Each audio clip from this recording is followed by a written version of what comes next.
노브레인이 여기 와서 휘젓고 갔는데 마무리 인사를 해야 될 그런 분위기로 너무 신나게 그렇게 막 일어서서 여러분 오늘은 정말 여러분 일어섰다 앉았다 여러 번 해야 됩니다. 왜냐하면 그런 분들이 다 오셨어요. 예, 기대해 주시고요. 오늘 운동한다. 내가 이 오는 평화를 내 온몸으로 받으리 이러면서 오늘 즐기셔야 됩니다. 예, 고맙습니다. 자, 이번에는 여러분 의자를 보셨듯이 오늘 우리가 한반도 평화와 적폐 청산에 관한 이야기를 좀 나눠볼 텐데 일단 저 혼자 사회를 보는 게 아니고요. 오늘 사회를 보실 분 한 분을 또 특별히 모셨습니다. 일단 키가 저랑 비슷해서 모셨습니다. 박범계 의원님.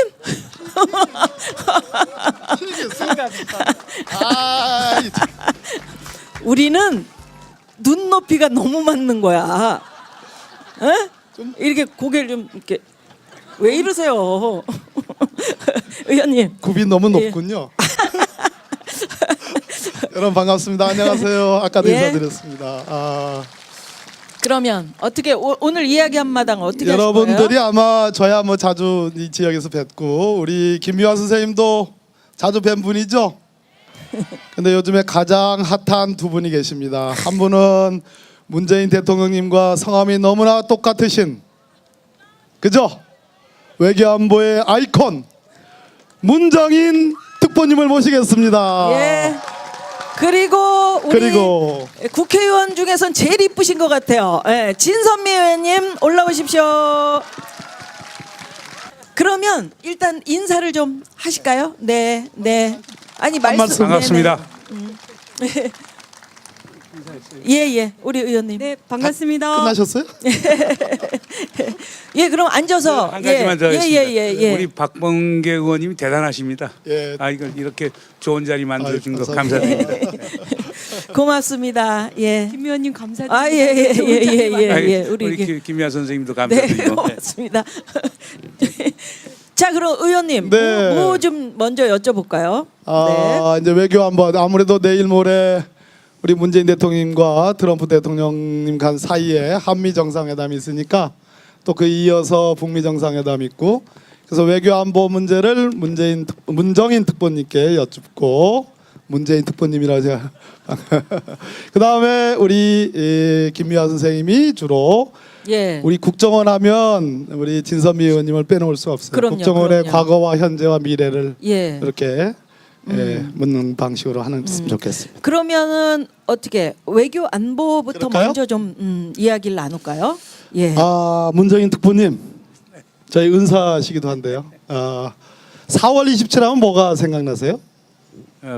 판문점 선언. 에서 제 3차 정상회담이 있었고 판문점 선언을 채택을 했죠. 예, 그러시죠. 4월 27일은 제 생일이기도 합니다. 맞아. 자, 4월 27일에 많은 조항에 우리 문재인 대통령님과 김정은 국무위원장 사이에 합의가 됐는데요. 거기서 한반도 평화체제 구축, 그 전에 종전선언, 평화협정 뭐 이런 합의들이 있었고요. 그런데 제가 아무리 생각해도 평화체제의 구축 이전에 역시 비핵화가 선결과제인 것 같아요. 아마 같이 가야 되겠죠. 같이 가죠. 네, 그러니까 이제 판문점 선언을 보면 올해 안에 종전 선언을 하고 그리고 평화 협정을 맺고 평화적 체제를 만들어가는 과정에서 북한은 완전한 비핵화를 하고 한반도를 핵무기 없는 그런 지역으로 만들겠다라고 하는 합의를 했기 때문에 종전 선언 평화 체제하고 북한의 비핵화는 아마 같이 가야 할 것입니다. 예, 그렇네요. 근데 비핵화라는 의미에 대해서 뭐 그렇게 우리 국어 실력이 있는 분들은 비핵화하면 그냥 비핵화죠. 뭐 그게 다의적인 여러 가지 의미로 쓰여질 수가 없을 것 같은데 왜 이렇게 국제사회에서 미국과 특히 북한 사이에서 비핵화의 의미에 대해서 차이가 있는 것 같아요. 저는 그렇게 생각하지 않습니다. 저 비핵화의 개념은 뭐 지금 북한, 우리 한국, 미국 전부 다 같은 개념을 사용하는 걸로 알고 있습니다. 그러니까 그것은 결국 뭐냐면 우리 한국 정부가 주장을 한 건데 1992년에 한반도 비핵화 선언이라는 걸 했거든요. 거기에서 보면 남북 쌍방은 핵무기를 시험하지도 제조하지도 반입하지도 배치하지도 사용하지도 않는다는 걸 명백히 했어요. 그리고 핵무기 생산에 필요한 농축시설과 재처리 시설을 남과 북은 도입하지 않는다라고 하는 걸 분명히 했기 때문에 그게 비핵화고요. 그게 더 나아가서는 완전하고도 검증 가능한 불가역적인 핵시설 물질 무기의 폐기를 의미하는 건데 그거는 남과 북과 미국 이 세 나라가 전부 다 공유하는 개념이 아닌가 생각이 됩니다. 아, 그렇네요. 하나도 걱정할 일이 없는데 CVID니 PVID니 진섬 의원님. 오늘 진섬 의원님이 우리 저 국회 우리 당의 수석 부대표님이에요. 저는 수석 대변인이고 이 양수석, 쌍수석이 지금 나왔는데 진섬 의원님이 고생을 너무 많이 해가지고 네. 오늘 사실 본회의가 있을 뻔했는데 그러면 진섬 의원님은 못 오시고 예. 저는 그냥 뭉개고 여기 있으려고 그랬는데 다행인가요? 그러게요. 참 다행이라고 말씀드리긴 어렵지만 감사하기도 합니다. 여러분들 정말 뵙고 싶었는데 자한당이 보내주셨습니다. 네, 아까 정치 없는 세상 예. 예, 그런 얘기했죠 김미아 선생님. 아니 그러니까요. 그런데 이제 국민들이 가장 관심을 많이 가지고 계시니까 오신 김에 그러면 뭐 CVID 뭐 이야기를 하셔서 차이가 없다는 말씀인데. 아니 그게 아니고요.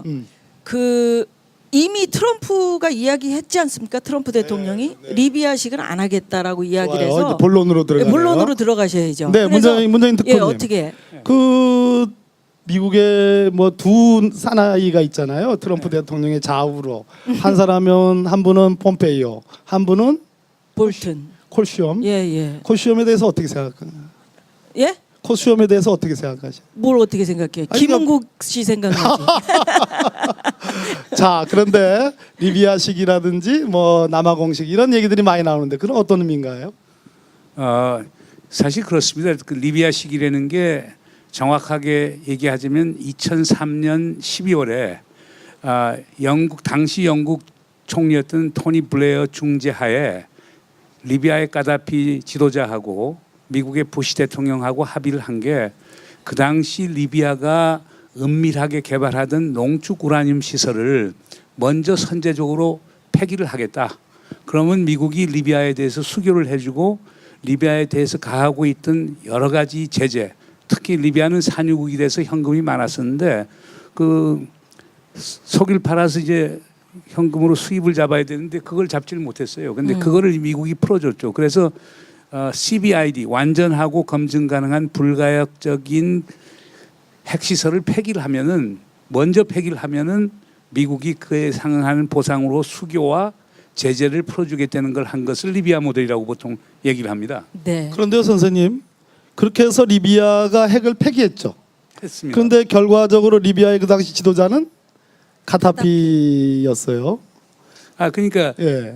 까다피가 그 핵을 포기하고 수교를 다시 맺은 거는 2004년에 이제 그렇군요. 미국하고 수교를 했죠. 그러다가 2011년 아랍의 봄이 생겼을 때 네네. 그때 이제 그 리비아 내에 반까다피 세력들이 저항을 했고 그걸 미국을 중심으로 한 나토 국가들이 네. 리비아에 대한 군사 공격을 했고 그걸 계기로 해서 까다피가 결국 그 실각하고 급기야는 반까다피 민병대에 의해서 살해되게 되었죠. 그렇습니다. 네. 그래서 결국 리비아식 모델의 바로 직접적인 그런 효과는 아니지만 결과는 아니지만 우리가 리비아식 모델을 얘기할 때 가다피의 죽음까지로 이렇게 통칭해서 얘기하기 때문에 일반적으로 북한의 김정은 국무위원장 입장에서는 받아들이기가 어려운 모델로 그렇게 얘기되는 거 아니겠습니까? 그렇죠. 그거 리비아 모델이라고 하는 건 선패기 후보상의 개념이거든요. 그런데 이제 북한의 입장에서는 그거는 부적절하다. 동시 행동 원칙에 따라서 행동 대 행동 원칙에 따라서 점진적으로 그리고 동시 교환 원칙에 의해서 해나가자. 요 접근법인데 그런 점에서는 미국의 선패기 후보상과 북에서 주장하는 동시 행동 원칙에 의한 점진적 폐기 사이에는 큰 간극이 있죠. 간극이 있죠. 그러니까 미국은 완샷에 의해서 가능한 한 빠르고도 신속하고 완전하게 그렇게 핵 폐기가 이루어지기를 뭐 당연히 원할 것 같고요.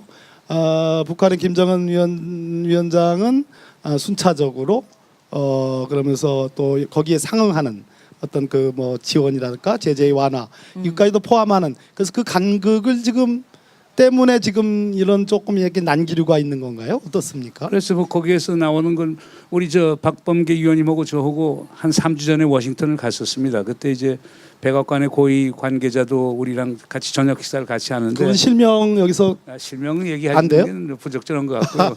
근데 그래서 우리가 이제 리비아 모델은 좀 문제가 있지 않느냐 했더니만 그 관계자분 얘기는 뭐 리비아 모델만 있는 게 아니고 남아공 모델도 있다. 남아공 모델이라고 하는 것은 기본적으로 왜 저 백인 정권이 있다가 결국에 스스로 이제 철회를 하고 만델라가 대통령이 됐거든요.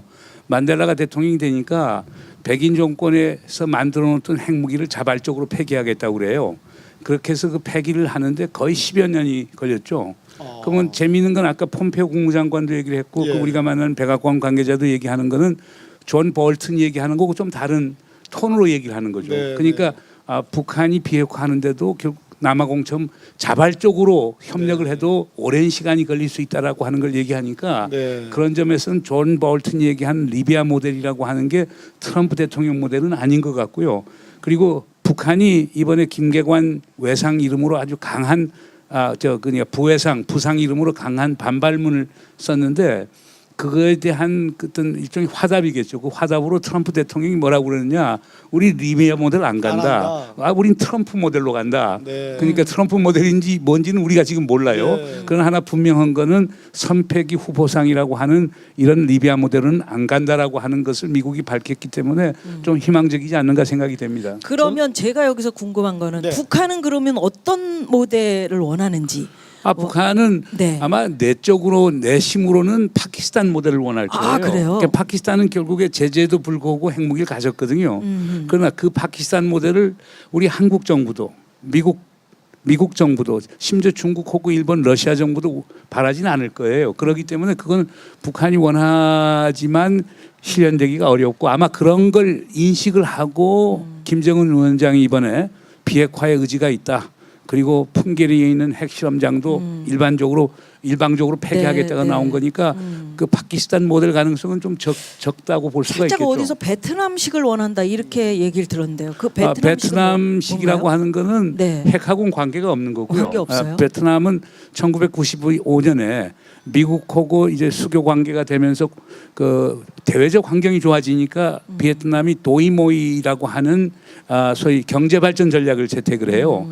그때부터 베트남이 소위 시장 사회주의로 전환하게 되죠. 중국 같은 데는 1979년에 미국하고 수교를 맺으니까 그해 가을에 등소평 당시 지도자가 40개 원칙을 채택을 해서 네. 개혁 개방으로 갔었거든요. 그래서 비에트남 모델이라고 하는 것은 즉 북한에 대한 외부적 환경을 좋게 만들어주고 그리고 북한으로 하여금 그런 시장 사회주의적 모델로 가도록 하는 예. 그걸 지금 지칭하는 예. 거죠. 우리 자, 저 문정인 특보님은 예전에 제가 그 세계는 그리고 우리는 할 때 그때 이 연결해서 많이 이렇게 말씀을 들었었거든요. 근데 오늘 이렇게 직접 뵈니까 발음이 매우 저희는 베트남 이런데 무에트남 이렇게 정확. 자 이제 저도 오늘이 질문 하나. 네. 굉장히 예. 사사로운 질문인데 예. 저는 언제 평양 가서 냉면 먹을 수 있을까요? 아마 지금 국면만 조금 극복이 되면은 우선 지금 저 6.15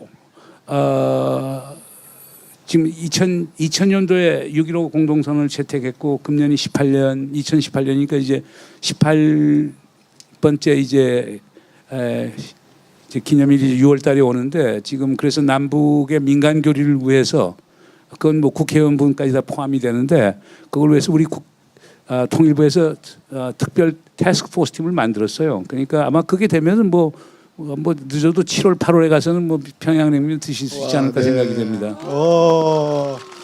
자 1차 남북 정상회담, 2차 남북 정상회담, 3차 남북 정상회담 모두 참석하신 거의 국내에서 거의 뭐 몇 손가락 안에 꼽히는 선생님이신데요. 자 문재인 대통령께서 내일 모레 글피면 이제 미국에서 북미 정상회담을 합니다. 다행인지 아닌지는 모르겠지만 볼튼 안보보좌관이 배석하지 않게 돼 있죠. 자, 문정인 특보님께서 생각하시는 아까 좀 속상한 게 있는데 트럼프 모델을 생각할 수 있으면 양국 정상 간의 긴밀한 협의를 통해서 문재인 모델은 불가능할까요?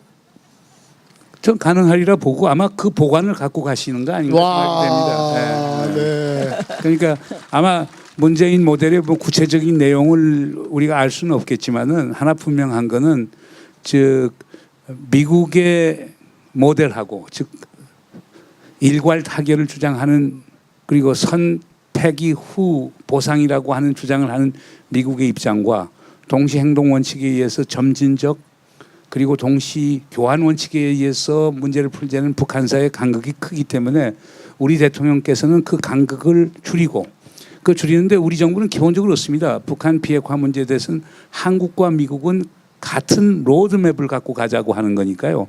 이번에 아마 미국 가셔서 5월 22일 날 트럼프 대통령을 만나시게 되면은 아마 한국과 미국이 같이 공유할 수 있는 그런 로드맵을 만드는데 상당히 많은 노력을 기울일 것 아닌가 생각이 됩니다. 그리고 앞으로 좋은 결과 나올 거라고 봅니다. 네, 좋은 결과가 나올 것으로 봅니다라고 말씀하셨는데 문정인 특보님 자꾸 헷갈립니다 제가. 헷갈리시면 안 돼요. 네, 헷갈리면 절대 안 되는데요. 네. 지금 이 한반도 상공에 먹구름이 꼈다라고 하는 아주 일부 극소수의 그런 세력이 있죠. 그런 사람들이 있어요. 태영호 전 북한 영국공사 아시죠? 근데 제가 엊그저께도 성명을 냈는데요. 이분이 비핵화는 불가능하다.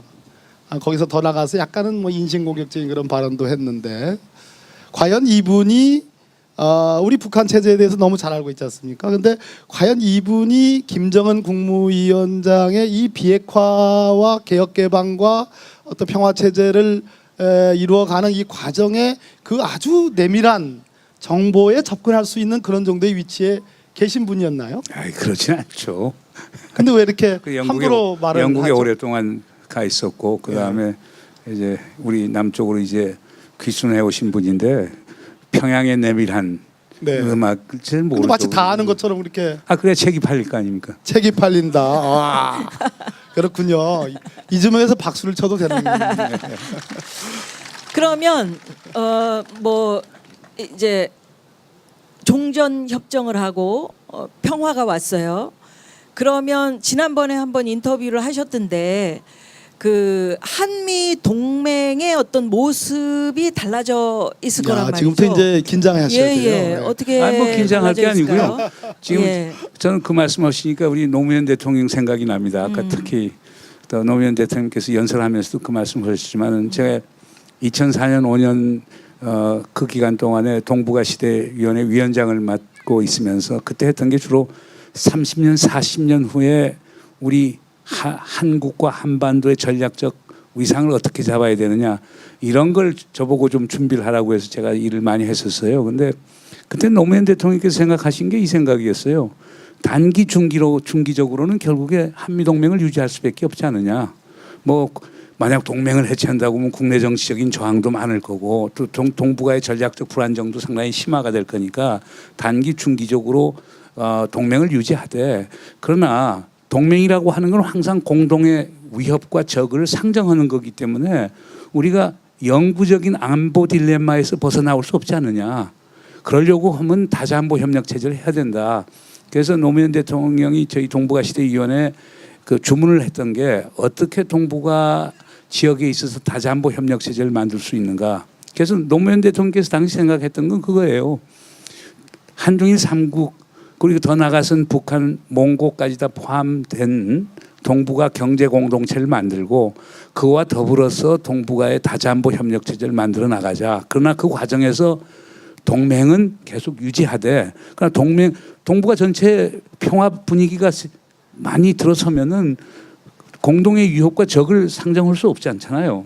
그렇게 되면 동맹의 성격도 상당히 많이 달라질 거고 그러면서 궁극적으로는 이 지역에 안보 공동체를 만들자. 안보 공동체라고 하면 적이 없는 거예요. 이 지역의 국가 모두가 안보 공동체의 구성원들이 되는 거고, 그리고 서로 간에 공동 안보를 하고 포괄 안보를 하고 협력 안보를 해서 그래서 평화롭게 사는 세상을 만들자라고 하는 게 노무현 대통령의 구상이셨거든요. 그래서 네, 제가 네. 뭐 일부 언론에서 얘기한 거는 우리 대통령 노 대통령 구상을 그냥 얘기한 겁니다. 아, 그러셨군요. 그러면 여기서 네. 굉장히 중요한 문제가 있는데요. 자, 제가 이제 모시고 워싱턴을 갔는데 워싱턴 정가가 완전히 발칵 뒤집혀졌어요. 특보님이 이 인터뷰를 하신 그 인터뷰 아니고 그는 Foreign Affairs라고 하는 기고문, 기고문이죠. Foreign Affairs라는 저도 발음 괜찮죠? 예, 기고문을 내셨는데 그 기고문에 사람들이 그것을 조회한 읽어본 숫자가 300만 뭐 하여간 상당히 많이 됐다고 얘기 들었습니다. 이상이에요. 예. 미국 정가가 팔칵 뒤집혀졌습니다. 거기서 이제 마지막에 주한미군의 그런 어떤 향후의 입지에 대해서 말씀하셨는데 절대 주한미군 철수해서는 안 된다. 철수해야 된다 그런 얘기가 아니었어요. 그래서 그 뒤에 이제 수정을 했는데 지금 우리 김미화 선생님이 지금 지적한 것처럼 그러면 한미 동맹이 있고 말씀하시는 다자 간의 안보 협력 체제가 있는데 한미 동맹과 다자 간의 안보 협력 체제는 병행할 수는 없는 겁니까? 병행 가능해요. 근데 병행 이거 내일 아침 신문에 나오는 아니 뭐 병행이 가능한데 네. 이제 미국이 얼마나 협력할 수 있느냐 하는 문제죠. 그러니까 미국은 사실상 동북아 지역 국가는 아닙니다.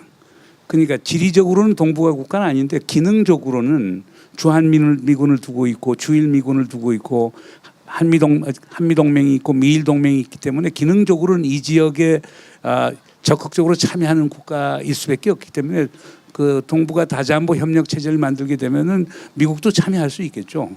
그러나 이제 기본적으로 우리 국제 정치 이론에는 이런 게 있습니다. 하나는 소위 집단 방위라고 하는 개념인데 그건 나토와 같은 겁니다.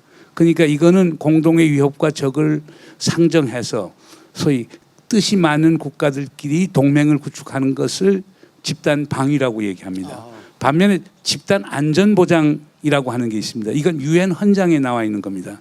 이 지구상에 있는 국가들은 적이 될 수 없고 전부 다 하나의 안보 공동체의 구성원들이다. 그러나 그 구성원 중에 한 나라가 다른 나라를 침공했을 때 그 공동체에 속한 모든 국가들이 힘을 합쳐서 그 침략국에 대해서 집단 응징을 하자라고 하는 거거든요. 그거는 그러니까 동맹하고는 상당히 다른 개념이 네, 돼 있는데 그게 지금 앞으로 우리가 미래에 고민해야 될 것은 결국 동맹과 집단 방위로 가게 되면 항상 공동의 위협과 적을 가정을 해야 되고 그렇지 않습니까? 그래야 이제 동맹이 가능해지는 건데 우리 주변 국가, 자 남북한도 관계 사이가 좋아져, 중국하고도 사이가 좋아져. 그러면 어떻게 동맹을 만들겠다고 네. 정당화할 수가 있겠습니까? 제발 그러니까 그런 그런 점에서 이게 이제 논쟁이 되는 건데 물론 제가 말씀드린 것은 앞으로 먼 훗날이 얘기인데 지금부터 그런 준비는 해나가야 된다는 말씀을 한 거죠. 네, 네. 네. 네. 박수 좀 주시고요. 네, 그러면 여기서 네, 네. 네, 여쭤보실. 이제 5월 22일이면 한미 정상회담, 6월 12일이면 북미 정상회담. 6월 12일 전에 6월 8일과 9일 캐나다 토론토인가요? 네, G7 미팅. G7 이제 정상회의가 있는데 거기에 우리 문재인 대통령께서 가게 될까요? 어떨까요? 글쎄 뭐 옛날 일본에서 G7 미팅 할 때는 그 한국 대통령을 이제 옵저버 형식으로 예. 도야마라고 하는 데는 이제 이명박 대통령을 이제 초청한 적도 있는데 그건 잘 모르겠습니다. 네. 피해 나가시는요. 그러면 6월 12일 북미 정상회담 기대할 만한가요? 어떻습니까? 선생님 보시기에. 저는 기대할 만합니다. 그러니까 네. 그 외교사에서 나오는 얘기 중에 이런 게 있습니다. 실패한 정상회담은 없다는 겁니다. 와. 이유는 정상회담이 실패할 것 같으면 정상회담을 안 하거든요. 그러니까 그렇기 때문에 준비하는 분들이 확신이 서야 이번 정상회담이 성공할 것이라는 확신이 서야 열심히 준비를 합니다. 그럼요. 근데 네. 지금 보면은 뭐 북이나 미국이나 정상회담 열심히 준비하고 있고 그리고 뭐 트럼프 대통령이나 김정은 위원장이나 뭐 화통한 지도자들이니까 뭔가 큰 그림 만들어낼 거라고 저는 확신을 합니다. 네, 네. 자, 정상회담은 잘 성공할 거라고 우리가 믿으면서 이번에는 국내 문제 한번 우리 저 진선미 의원님께 좀 여쭤볼게요. 국정원 개혁해야 된다. 그래서 리셋 국정원 네. 뭐 이런 제목으로 뭐 강의도 다니시고 그러시던데 왜 그래요? 네, 어쩌다 보니 제가 뭐 많은 분들이 기억해 주시겠고 또 제가 이 자리에 와서 너무 편안한 것이 이렇게 사람 사는 세상을 기대하고 이렇게 의리 있는 분들을 항상 만나니까 진짜 그냥 제가 가족들 만난 것 같이 그렇게 편안한 느낌인데요. 지난 2012년에 문재인 대통령 후보의 수행 대변인을 6개월 하면서 그 국정원 대선 개입에 관한 일에 자연스럽게 끼어들어서 결국은 아마 올해 1월 달에 제가 드디어 마지막으로 재판에서 벗어났 피고인의 무죄 확정. 집에서 아, 올해가 돼서야. 네. 예, 그래서 정말 많은 문제들을 현장에서 목격했고 끊임없이 주장했고 끊임없이 무시당했고 끊임없이 왜곡당했고 끊임없이 공격당하다가 격세지감으로 여러분들의 도움 덕에 정말 새로운 국정원을 보고 있는 이 감격스러움에 아마 그런 부분들을 제가 얘기하고 싶어서 이렇게 하게 되는 것 같습니다. 예, 예. 네.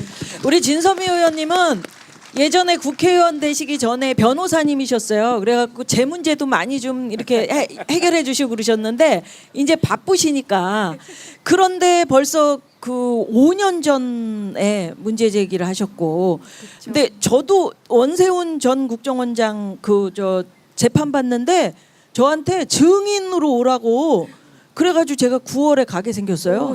지금요? 네. 요번에 옛날에 지나간 얘기가 아니고 네, 블랙리스트 건으로 오라고. 네, 그래가지고 제가 가야 되는데 아니 얘기 좀 해주십시오. 이제서야 원세훈 전 국정원장이 실형 받은 거죠?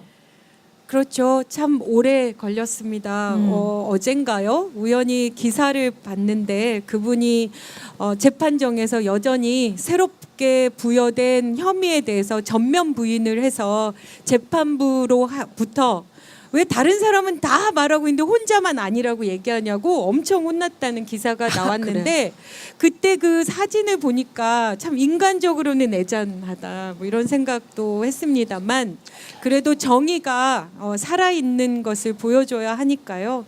그분의 모든 범죄 행위가 낱낱이 공개되고 제대로 책임을 져야만 또 새로운 시대가 열리는 게 아닌가라는 네, 생각이 네. 들어서 시민으로서 의무를 꼭 해주시면 좋겠습니다. 예, 저도 사실은 좀 바쁘거든요. 근데 가려고요. 근데 언제 확정 판결이 확 끝나는 거예요? 글쎄요, 아직 예, 뭐 아직은 한참 남았죠. 이제 새로운 혐의는 이제 시작인 새로 거죠. 기소된. 네. 그러니까 확정된 그 국정원 댓글 공작 그거는 이미 재판이 확정이 됐고요. 새로 추가로 특수활동비 뭐 이렇게 남용하고 이런 것들에 대한 추가 혐의인데 거기에 증인으로 나가신다고? 그러니까요. 근데 오. 지금 이제 우여곡절이 엄청 많으셨나 봐요. 그랬죠. 그동안. 지금 존경하는 우리 박범계 의원님을 적폐청산위원장으로 모시고 네. 저희가 계속 활동을 하고 있었는데요. 여러분들이 아직도 많이 기억해 주시고 계속 힘을 보태줘야 하시는 게 우리가 지금 권력기관 개혁 문제가 남아있는 겁니다. 그런데 많은 분들이 기억하고 계시겠지만 이제서야 겨우 염동열 권성동 그런 분들이 구속영장 청구가 되고 있고 그 염동열이라는 구속영장 청구된 분이 사법개혁의 위원이고 그리고 검찰개혁 소위 위원인 현실에 우리가 살고 있다고 생각하시면 될 것 같고요. 그런 의미에서 그 국정원과 경찰과 검찰과 이 모든 곳들 법원까지 그 부분들이 제대로 정비가 돼야만 우리나라가 새롭게 변화될 수 있다 이렇게 말씀드릴 수 있습니다. 그렇습니다. 저 네. 지난번 판문점 회담 끝나고 우리나라 현 국정원장님이 서훈 원장님이란 분이에요, 여러분 아시죠? 서훈 원장님이 이렇게 뒤로 돌아가지고 눈물을 닦는 너무 일 모습 잘하시더라. 사진 요새. 보셨죠? 진선미 의원님께 한번 이 고초를 겪으신 그런 분께 한번 제가 여쭤보고 싶어요. 서훈 국정원장님의 현재의 국정원 어떻게 평가하십니까? 정말 감동이죠. 뭐 정말 국정원이 하는 역할이라는 게 그런 거잖아요.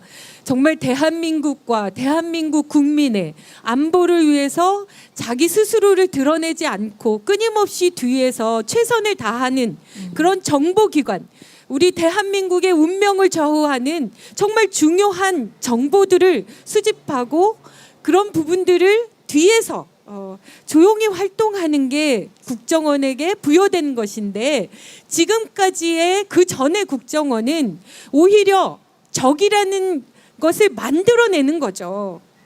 있는 것을 없는 것을 부풀리거나 있는 것을 과장해서 자신들의 안위를 위해서 없는 적도 만들어내서 대한민국 국민들을 상대로 공작을 펼쳤던 것입니다. 이제는 그렇게 하지 않고 있지 않습니까? 그렇게 하지 못하도록 우리가 만들어야 합니다. 브라보.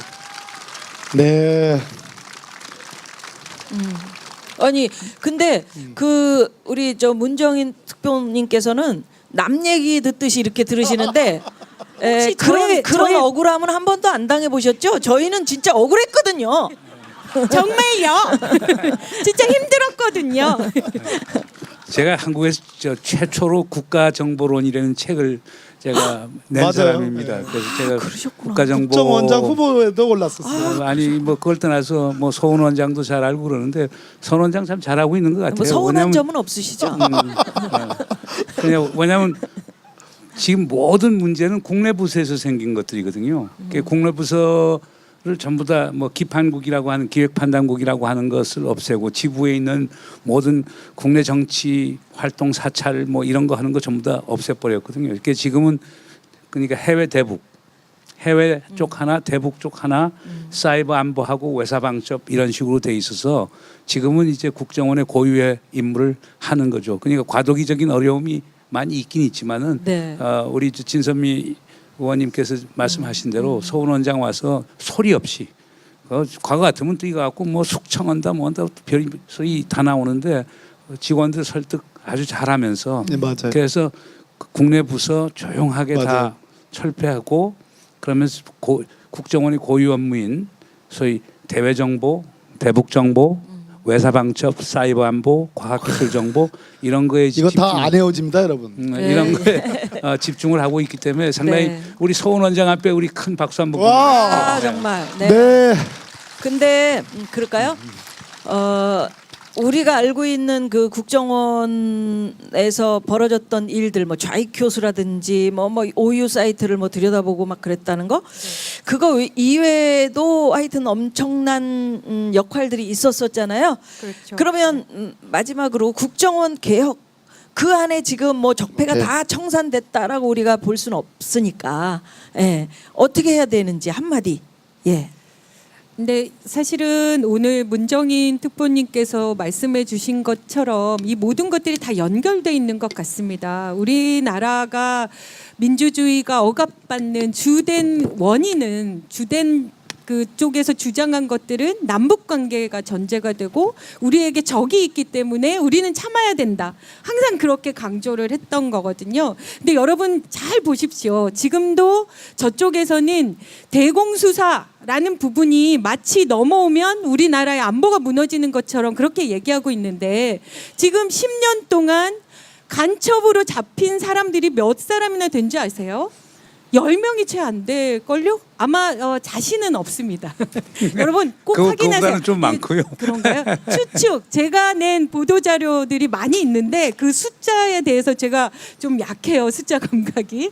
그래서 심지어 그런 것도 있고, 더군다나 이제 검찰은, 경찰도 그렇지만 검찰은 또 공안 검사들이 판을 쳐 왔거든요. 마치 그 사람들만이 대한민국의 안보를 지키는 것처럼. 그런데 지금 공안 사건의 80%가 무슨 사건인지 아세요? 근로기준법 사건입니다. 임금 체불 사건입니다. 그러니까 그런 것처럼 우리 사회는 굉장히 많이 변하고 있는데 그런 부분들이 과대포장돼 있는 이런 지점들이 있으니까요. 우리 힘을 보태서 국정원도 제자리에, 검찰도 제자리에, 경찰도 제자리에, 법원도 제자리에 보냅시다.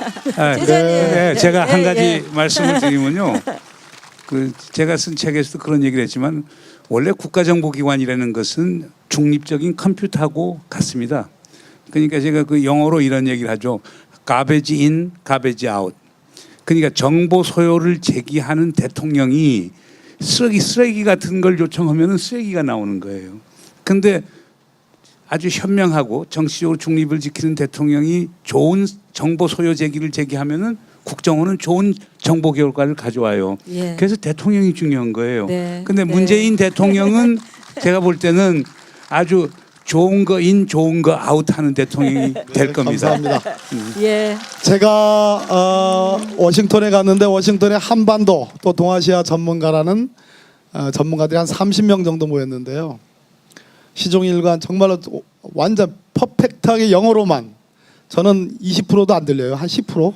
사람 이름밖에 안 들리던데 영어로만 미국 워싱턴 정가의 그 내노라 하는 정객들, 내노라 하는 전문가들을 문재인 대통령의 한반도 운전자론, 그리고 안내자의 역할을 하는, 그 조종자 역할을 하는 그것을 얼마나 정말 설파를 하시는지 거의 제가 눈물이 날 정도였습니다. 네, 네. 문정인 특보님께 뜨거운 박수 예, 보내주시고요. 예. 자, 오늘 너무 감사한 우리 진선미 의원님이 정말 오랫동안 고초를 겪고 마지막에 저한테 물어요. 이 재판 어떻게 될 것 같냐고. 그래서 걱정하지 마. 그런데도 정말일까? 근데 정말 무죄가 확정됐잖아요, 여러분. 근데 진선미 의원님이 우리 당의 수석 부대표로서 너무너무 힘들게 지금 협상을 해요. 다 합의된 것도 아까 제가 밖에서 들었는데 깜짝 놀랐어요. 오늘 본회의가 파행된 이유 기사에 났나요? 났습니까? 입 무겁습니다, 저. 그렇죠. 그러니까 이렇게 아까 국정개혁에 대해서 아주 강경한 원칙적인 말씀을 하셔도 직접 협상을 할 때는 또 나긋나긋하게 또 예. 웃어가면서 또 잘 하시는데 우리 진선미 의원님이 우리 당의 미래를 책임지고 있습니다. 커다란 격려의 박수 보내주시면 좋겠습니다. 예, 우리 저 사회를 봐주신 박범계 의원님께도 큰 박수 부탁드립니다. 자, 예, 그러면요. 예, 아까 어느 분이 이 플러그를 딱 발로 차는 바람에 동영상이 끊겼습니다. 네, 그 동영상을 다시 볼까요? 다시 한번 예. 우리 사람 사는 세상 문화자 평화가 온다 주제 동영상을 한 번 더 보면서 자, 멀리서 오신 두 분, 멀리서 오셨다 그러면 안 되겠구나. 예. 요거 치려고. 예. 자, 그럼 두 분께 큰 박수 부탁드립니다.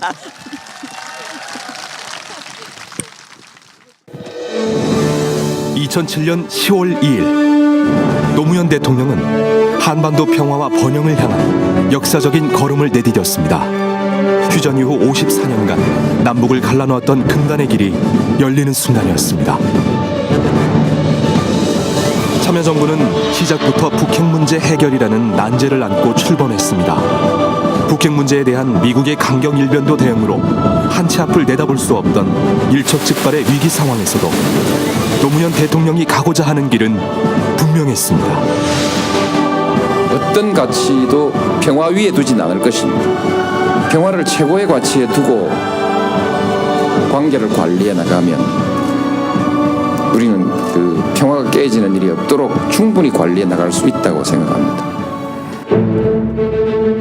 한반도 평화 실현의 새로운 전기를 마련한 14 남북 정상선언은 우리 민족의 운명은 우리 스스로가 주도권을 갖고 해결해 나간다는 것을 국제사회에 천명한 역사적 사건이었습니다.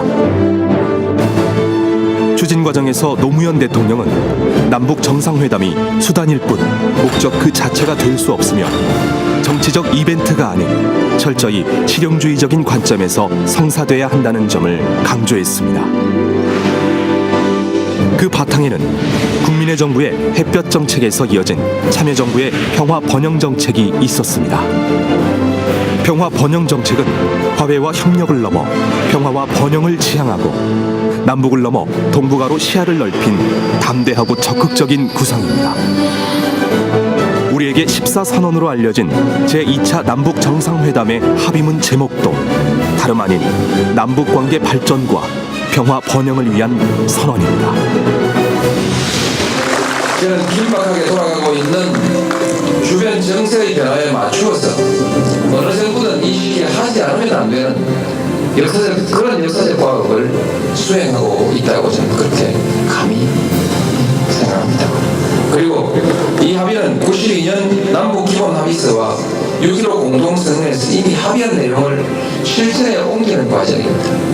다음 정부가 남북관계를 더욱 잘 풀어가고 한반도의 평화와 공동의 번영을 잘 만들어 나갈 수 있는 그런 토대를 만드는 일을 저는 하고 있다고 생각합니다.